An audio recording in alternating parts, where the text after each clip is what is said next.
1 degree, सिर्फ 1 degree का तापमान बढ़ने से धरती का संतुलन टूट रहा है। ये आग, ये बाढ़, ये पिघलते ग्लेशियर सिर्फ खबरें नहीं बल्कि हमारे अस्तित्व का संकट है। क्या आप जानते हैं कि 2024 में हमने पेरिस समझौते की 1.5 डिग्री सेल्सियस लिमिट को पार कर लिया है। हर एक लगभग 10 फुटबॉल मैदानों के बराबर जंगल गायब हो रहे हैं। नासा की नई रिपोर्ट ये तक कहती है कि साल 2040 तक आर्कटिक की बर्फ पूरी तरह गायब हो जाएगी और समुद्र 2 मीटर तक ऊपर उठेंगे, जिससे मुंबई, कोलकाता, न्यूयॉर्क जैसे शहरों का एक बड़ा हिस्सा डूब जाएगा। यही नहीं, हर सेकंड 800 किलो CO2 वायुमंडल में घुल रही है और हर साल 1.5 करोड़ लोग प्रदूषण से मर रहे हैं। यानी अब हर साल नए रिकॉर्ड्स टूटेंगे और हमारी गलतियों की कीमत आने वाली पीढ़ियां चुकाएंगी। लेकिन अभी भी वक्त है, हम अभी भी इन सभी प्रॉब्लम्स पर कंट्रोल कर सकते हैं। आज हम आपको ये दिखाएंगे कि कैसे आपका एक छोटा सा कदम धरती को बचाने की लड़ाई में चेंज ला सकता है।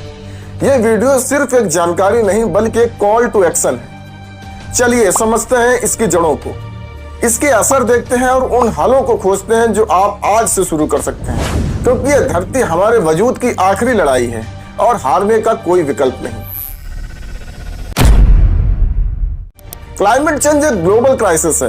यह एक ऐसा संकट है जो हर देश, हर इंसान को छू रहा है। इस वीडियो में हम देखेंगे इसकी रियल टाइम सिचुएशन, इसके इफेक्ट्स और वो सॉल्यूशंस जो अभी भी हमारे हाथ में। Let's begin.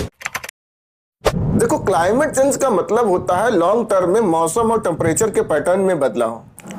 European agency Copernicus climate change service के अकॉर्डिंग 2024 में ग्लोबल एवरेज टेम्परेचर पूर्व औद्योगिक स्तरों से 1.6 डिग्री सेल्सियस अधिक था, जो कि पेरिस समझौते में निर्धारित टेम्परेचर लिमिट 1.5 डिग्री सेल्सियस से अधिक है। यह लगातार दूसरा वर्ष था जब वैश्विक तापमान में नया रिकॉर्ड स्थापित किया गया। ऑस्ट्रेलिया ने भी साल 2024-25 में अपना दूसरा सबसे ग्रीष्मकाल दर्ज किया, जिसमें तापमान लंबे समय के एवरेज टेम्परेचर से 1.89 डिग्री सेल्सियस अधिक था।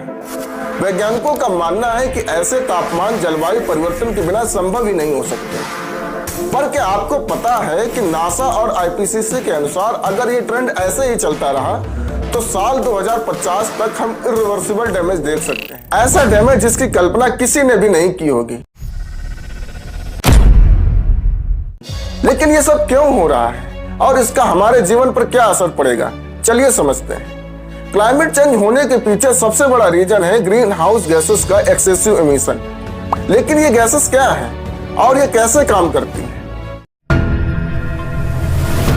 देखो, ग्रीन हाउस गैसेस ऐसे गैसेस होती हैं जो पृथ्वी की हीट एनर्जी को ट्रैप कर लेती हैं, जैसे carbon dioxide, methane, nitrous oxide, carbon monoxide, chlorofluorocarbons और वाटर वेपर यानी H2O। ये गैसेस हमारे एटमॉस्फेयर में एक हीट ट्रैपिंग लेयर बनाती हैं, जो अर्थ से निकलने वाले इंफ्रारेड रेडिएशन को एब्जॉर्ब कर लेती हैं और धरती की हीट एनर्जी को स्पेस में जाने से रोक देती है, जिस वजह से अर्थ टेम्परेचर बढ़ने लग जाता है। नासा के अनुसार 1750 के बाद CO2 लेवल 280 ppm से लगभग 420 ppm तक बढ़ गया है, जो कि पहले इतना कभी हाई नहीं था। यहाँ पर ppm का मतलब है पार्ट्स पर मिलियन। जब हम कहते हैं कि एटमॉस्फेयर में कार्बन डाइऑक्साइड का स्तर 420 ppm है, तो इसका मतलब यह है कि हर 10 लाख एयर मॉलिक्यूल्स में 420 मॉलिक्यूल्स केवल CO2 के हैं, यानी कार्बन डाइऑक्साइड के हैं, और बाकी अन्य गैसों के जैसे नाइट्रोजन, ऑक्सीजन, आर्गन आदि। IPCC रिपोर्ट 2021 भी बताती है कि वायुमंडलीय कार्बन डाइऑक्साइड की सांद्रता लगभग 47% तक बढ़ गई है, जो कि ग्लोबल सोसाइटी के लिए चिंता का विषय बना हुआ। इसके अलावा कोल, पेट्रोलियम और नेचुरल गैसेस का एक्सेसिव यूज भी एक बड़ा रीजन है। इंडस्ट्री और transportation service 70% green house gases उत्सर्जन के लिए रिस्पॉन्सिबल है। पावर प्लांट्स और व्हीकल्स का इस्तेमाल भी वर्ल्ड वाइड CO2 उत्सर्जन का एक बड़ा सोर्स है। आप ग्लोबल कार्बन प्रोजेक्ट की रिपोर्ट सुनकर तो शॉक्ड हो जाएंगे। इसके अनुसार 2023 में 37.5 billion metric ton CO2 emit हुई थी, जो अकेले ही पूरे इकोसिस्टम को अफेक्ट कर सकती है। डिफॉरेस्टेशन का भी क्लाइमेट चेंज में बड़ा रोल रहा है और इसके रिस्पॉन्सिबल हम इंसान ही। लाइव स्टॉक फार्मिंग यानी पशुपालन भी क्लाइमेट चेंज के लिए ही जिम्मेदार है। जब गाय या भैंस जुगाली करती हैं तो इससे मीथेन गैस रिलीज होती है।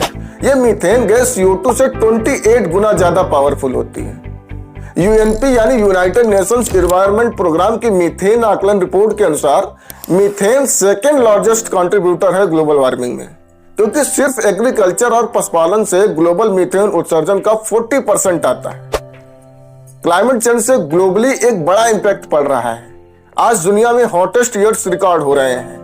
नासा के अकॉर्डिंग 2024 अब तक की सबसे गर्म साल था।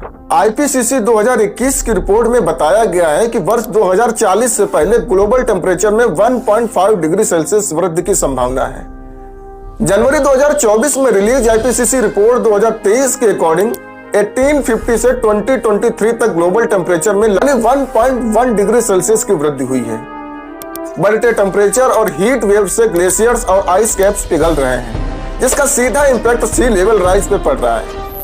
आईपीसीसी रिपोर्ट 2021 बताती है कि 1901 से 2018 के बीच ग्लोबल सी लेवल लगभग 0.20 मीटर यानी लगभग 8 इंच बढ़ा है।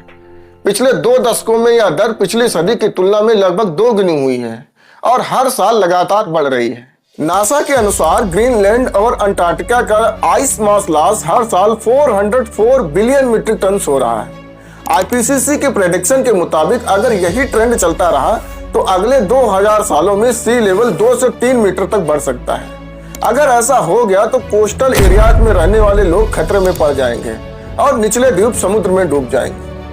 आपने देखा ही होगा कि आजकल एक्सट्रीम वेदर इवेंट्स जैसे बाढ़, सूखा, हीट वेव्स और जंगल की आग पहले से ज्यादा इंटेंस हो रहे हैं। विश्व मौसम विज्ञान संगठन के मुताबिक पिछले 50 सालों में 5 गुना ज्यादा नेचुरल डिजास्टर्स हो चुके हैं। टेम्परेचर राइज और अनप्रेडिक्टेबल रेनफॉल साइकिल से फार्मिंग इंडस्ट्री को एक बड़ा नुकसान हो रहा है। FAO यानी फूड एंड एग्रीकल्चर ऑर्गेनाइजेशन, ये एक यूनाइटेड नेशंस एजेंसी है। इसके अनुसार 2050 तक ग्लोबल क्रॉप यील्ड्स 10 से 25% तक गिर सकती है। जब क्लाइमेट चेंज से इतने ज्यादा प्रॉब्लम्स हो रही हैं, तो सवाल ये उठता है कि इसको रोकने के लिए हम क्या कर सकते हैं। देखो, हम सब मिलकर क्लाइमेट चेंज को इतनी जल्दी रोक तो नहीं सकते, बस इसके प्रोसेस को स्लो कर सकते हैं। लेकिन इसके लिए हमें जल्द से जल्द एक्शन लेना होगा। क्लाइमेट चेंज के इफेक्ट को कम करने के लिए हमें नवीनीकरण ऊर्जा का यूज करना होगा। ज्यादा से ज्यादा सोलर प्लांट्स, हाइड्रो प्लांट्स और विंड प्लांट्स लगाने होंगे। फोसिल फ्यूल्स लाइक कोल, ऑयल और नेचुरल गैसेस का कंजप्शन कम करना होगा। अधिक से अधिक पेड़ लगाने होंगे और जितनी जल्दी हो सके डिफॉरेस्टेशन को रोकना होगा, जिससे कार्बन सिंक करने की कैपेबिलिटी बढ़ेगी। इसके अलावा प्लास्टिक और वेस्ट मैनेजमेंट पर भी ध्यान देना होगा। हर एक स्टेप इंपॉर्टेंट है। क्लाइमेट चेंज सिर्फ एक इशू नहीं बल्कि हमारी सर्वाइवल की लड़ाई है। अब वक्त आ गया है कि हम सब मिलकर अपनी धरती को बचाने के लिए कदम उठाएं। अगर आपको ये इंफॉर्मेशन वैल्यूएबल लगी तो प्लीज चैनल को सब्सक्राइब करें और एक #क्लाइमेट एक्शन का हिस्सा बने। बहुत बहुत धन्यवाद।